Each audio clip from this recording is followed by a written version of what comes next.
Nag-drive-thru ako sa McDonald's ngayon lang. Ito lang yung order ko, brewed coffee na large. Kasi yan lang naman yung preferred ko doon sa McDonald's eh.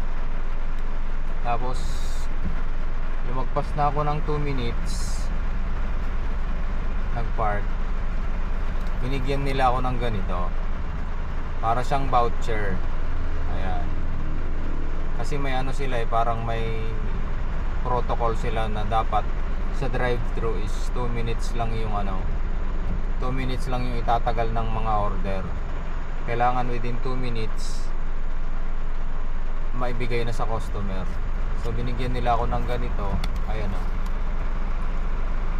medium na iced coffee original. Ayan. Pero ang tanong, magiging healthy ba ako dito?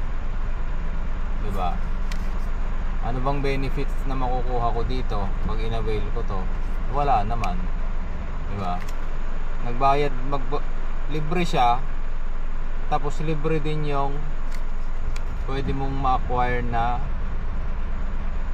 sakit. Diba? The rest of the product nila ganun din. So ano yun, magbabayad tayo para magkaroon tayo ng sakit. Tapos pagdating sa hospital, magbabayad ulit tayo para mawala yung sakit natin. Di ba kalokohan yun? Kaya choose wisely pagdating sa kung bibili ka ng inumin or pagkain, piliin mong mabuti. Yung meron tayong return of investment. Di ba?